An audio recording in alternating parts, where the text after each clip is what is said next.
विद्यार्थियों नमस्कार। हम इस वीडियो लेक्चर के माध्यम से डिस्कस करने वाले हैं मध्य प्रदेश के कॉलेजों में पढ़ने वाले प्रथम वर्ष के विद्यार्थियों के लिए, विशेषकर बीएससी फर्स्ट ईयर यानी बीएससी प्रथम वर्ष के विद्यार्थियों के लिए बात कर रहे हैं। और यदि आप बीएससी फर्स्ट ईयर के विद्यार्थी है और आपने मल्टी डिसिप्लिनरी कोर्स यानी पाठ्यक्रम के रूप में केमिस्ट्री को चुना है, यानी कि एमडीसी के रूप में केमिस्ट्री का पेपर चुना है, तो आपके प्रथम वर्ष यानी बीएससी फर्स्ट ईयर एमडीसी के पेपर का जो नाम है वह नाम यहां पर दिया हुआ है, दैनिक जीवन में रसायन शास्त्र यानी केमिस्ट्री इन एवरीडे लाइफ। इस वीडियो लेक्चर के माध्यम से हम डिस्कस करने वाले महत्वपूर्ण प्रश्नों का संग्रह, a collection of important question for BSc first year student in Madhya Pradesh college student, Madhya Pradesh के कॉलेजों के छात्रों के लिए हिंदी और अंग्रेजी दोनों माध्यम में बैक टू बैक। विद्यार्थियों हम बात कर रहे हैं बीएससी फर्स्ट ईयर की और मैं डॉक्टर देवेंद्र कुमार शर्मा आपके साथ आपके अपने YouTube platform chemistry by D Sharma पर जुड़ा हुआ हूं। तो विद्यार्थियों चलते हैं, डिस्कस करते हैं। खास बात यह कि इन प्रश्नों के उत्तर यानी कि आंसर आपको कहां मिलेंगे वो भी जगह मैं आपको बताता हूं वीडियो में आगे। तो बात करते हैं मल्टीडिसिप्लिनरी या इंटरडिसिप्लिनरी विषय, जिसको हिंदी में बहुविषय के अंत विषय बोलते हैं। केमिस्ट्री पेपर का नाम है केमिस्ट्री इन एवरीडे लाइफ यानी कि दैनिक जीवन में रसायन शास्त्र, और इसकी यूनिट फर्स्ट के महत्वपूर्ण प्रश्नों के बारे में हम बात करते हैं। इनके आंसर कहां मिलेंगे, वो लोकेशन वो जगह भी मैं आपको इस वीडियो में बताऊंगा कि इनके आंसर आप कहां से प्राप्त कर सकते हैं।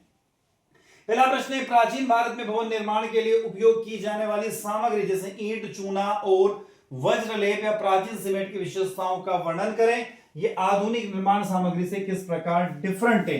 Describe the characteristics of building material such as a bricks, lime and वज्रलेप्स और in ancient cement used in ancient India, how did they different from the modern building materials. दूसरा प्रश्न है, सिंधु घाटी सभ्यता से लेकर मौर्य काल तक मिट्टी के बर्तनों के निर्माण में रसायन शास्त्र की भूमिका का एनालिसिस करे या विश्लेषण करे। Analyze the role of the chemistry in pottery productions from the Indus valley civilization to the Mauryan period.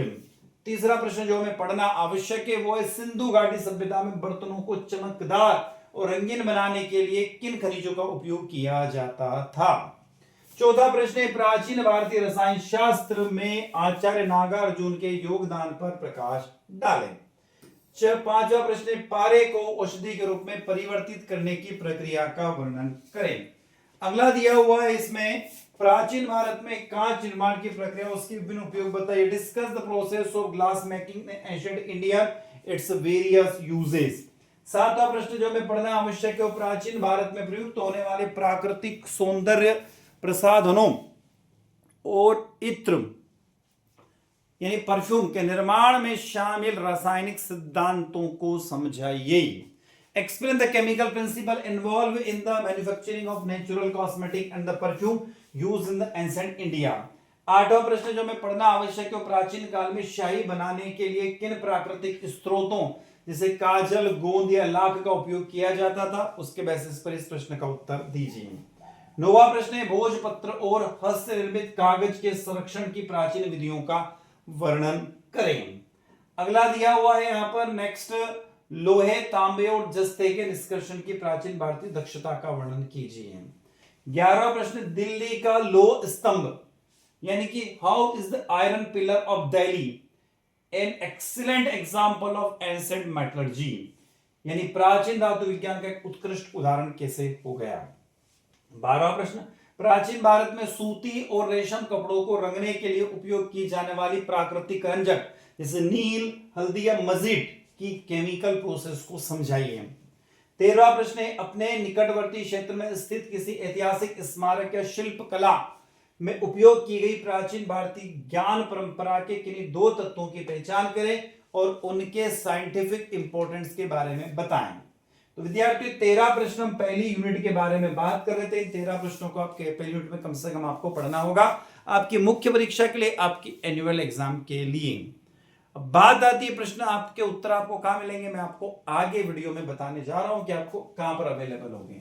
Unit 2 में पहला प्रश्न हमें पढ़ना है वो है अम्ल, क्षार और उदासीन पदार्थों को उनके भौतिक गुणों, स्वाद, लिटमस परीक्षण का प्रभाव के आधार पर परिभाषित कीजिए। Define acids, base and neutral substance based on the physical properties. दूसरा प्रश्न है अम्ल और क्षार के बीच प्रमुख अंतरों की एक सारणी के माध्यम से स्पष्ट करें।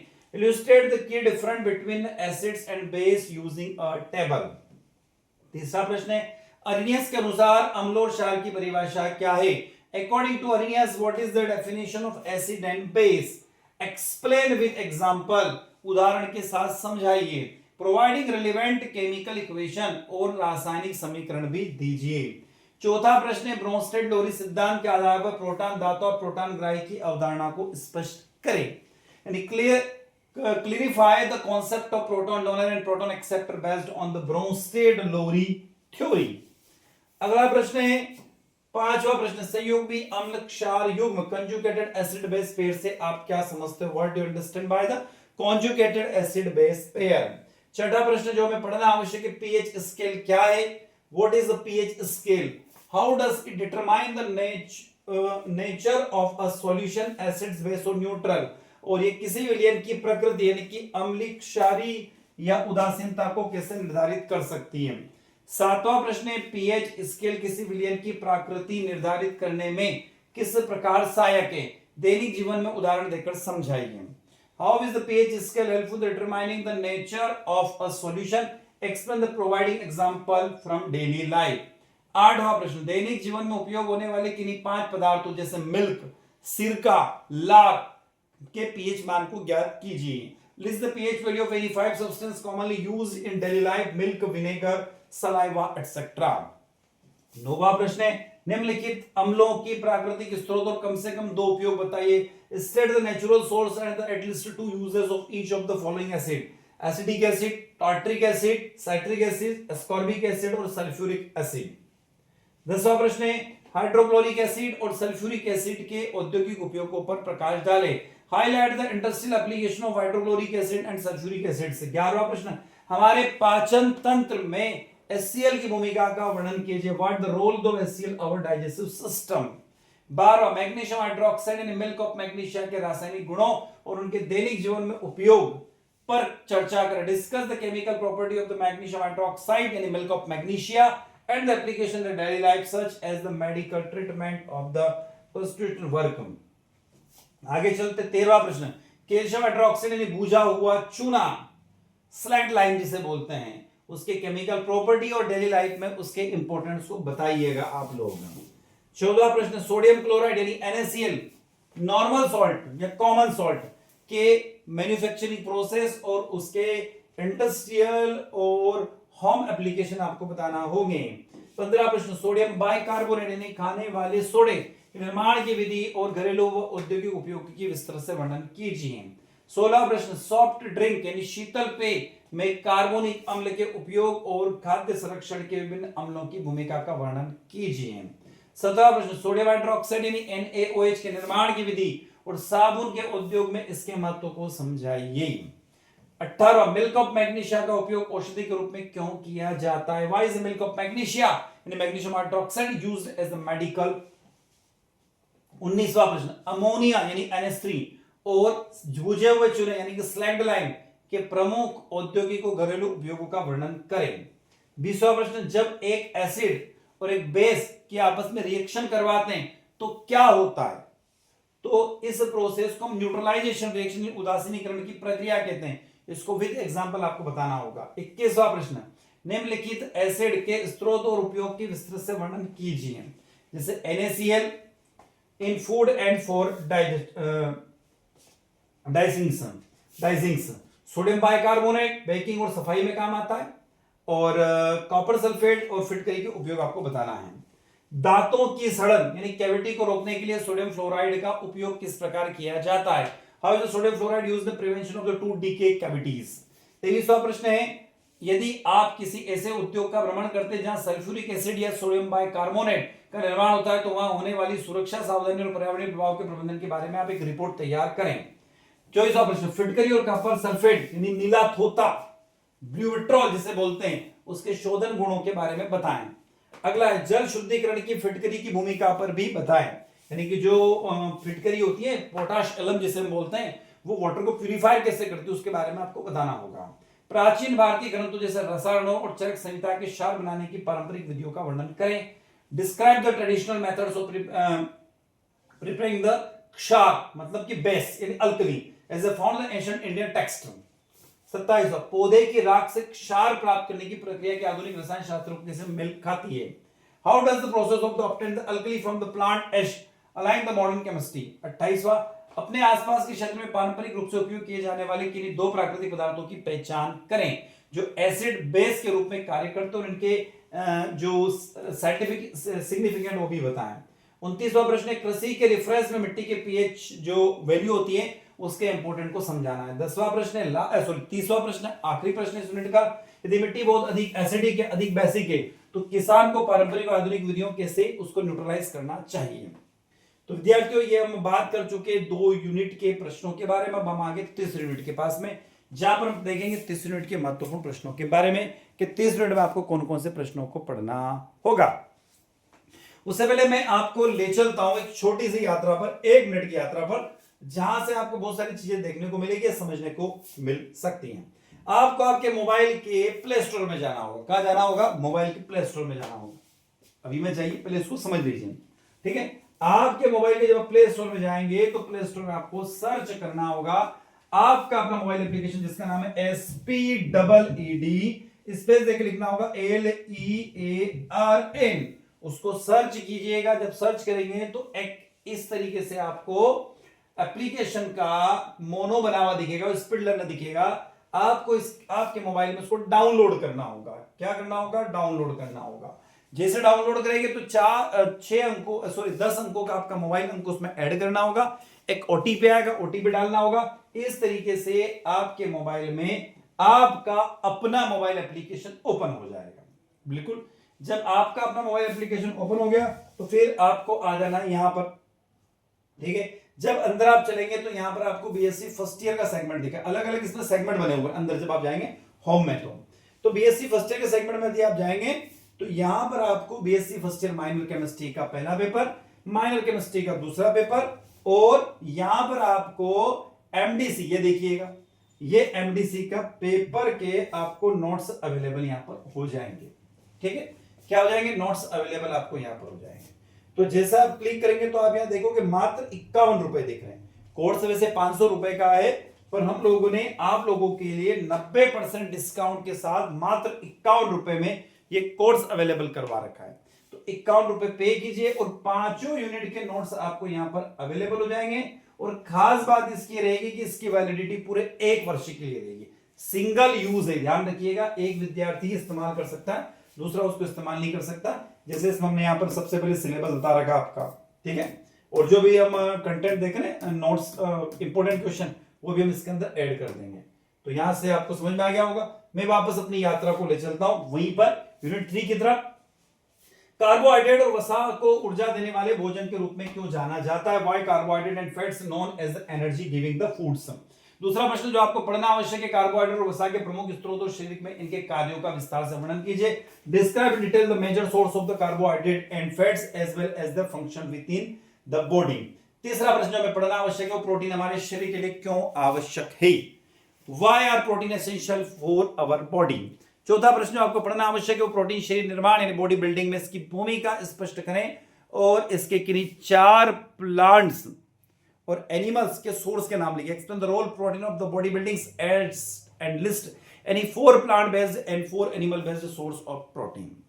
पांचवा प्रश्न दिया हुआ, विटामिन और खनिज को रक्षात्मक भोजन प्रोटेक्टिव फूड क्यों कहा जाता है? What the vitamin metals referred as the protective foods.